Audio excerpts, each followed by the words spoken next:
July 10, 2021. Ephesians 1, 1-23. God's Word of Faith. Introduction. Ephesians 1, 1-23. The letter to the Ephesians is concerned with God's plan to bring all creation together, everything in heaven and on earth, with Christ as head. 1:10, along with an appeal to God's people to live out the meaning of this great plan for the unity of the whole human race through oneness with Jesus Christ. In today's reading, the Apostle Paul greets the community and reminds them that they are welcomed members of God's family because God forgives their sins through Christ. He prays that the Holy Spirit will help the followers in Ephesus to be wise and understand what it means to know God. And he reminds them that the power that raised Christ from death will be at work among those who believe.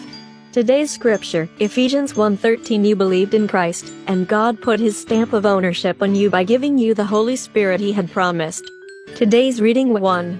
From Paul, who by God's will is an apostle of Christ Jesus. To God's people in Ephesus, who are faithful in their life in union with Christ Jesus.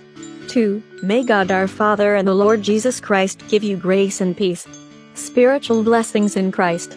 3. Let us give thanks to the God and Father of our Lord Jesus Christ.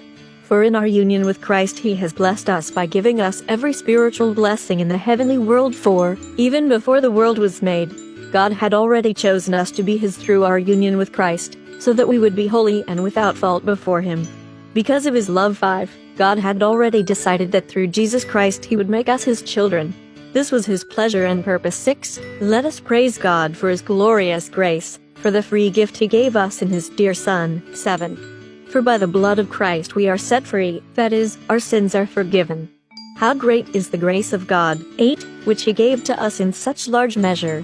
In all his wisdom and insight. 9. God did what he had purposed, and made known to us the secret plan he had already decided to complete by means of Christ. 10. This plan, which God will complete when the time is right, is to bring all creation together, everything in heaven and on earth, with Christ as head.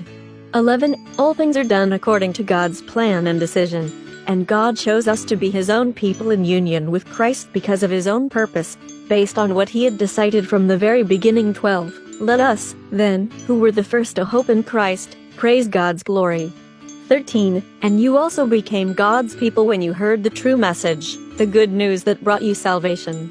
You believed in Christ, and God put his stamp of ownership on you by giving you the Holy Spirit he had promised. 14. The Spirit is the guarantee that we shall receive what God has promised his people, and this assures us that God will give complete freedom to those who are his.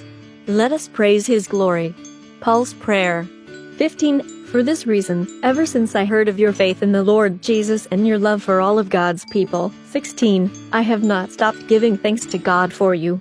I remember you in my prayers. 17. And asks the God of our Lord Jesus Christ, the glorious Father, to give you the Spirit, who will make you wise and reveal God to you, so that you will know him. 18. I ask that your minds may be open to see his light, so that you will know what is the hope to which he has called you, how rich are the wonderful blessings he promises his people. 19. And how very great is his power at work in us who believe.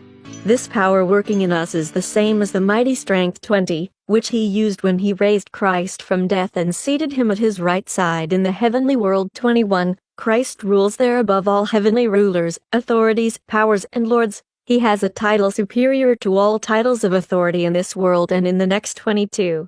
God put all things under Christ's feet and gave him to the church as supreme Lord over all things. 23. The church is Christ's body, the completion of him who himself completes all things everywhere. Reflect. Today's reading speaks of God's grace and the free gift he gave us in his dear Son. Verse 6. What does it mean to you to be a recipient of God's grace? Paul prays that the Holy Spirit will make you wise and reveal God to you. Verse 17. In what ways has God been revealed to you? Let's pray. Lord God, thank you for putting your stamp of ownership on me through the gift of your Holy Spirit. Open my mind to see your light, so that I may know the hope to which you have called me, and the richness of your wonderful blessings. Amen. Tomorrow's reading. Ephesians 2, 1-22. The Apostle Paul describes the oneness in Christ that believers share.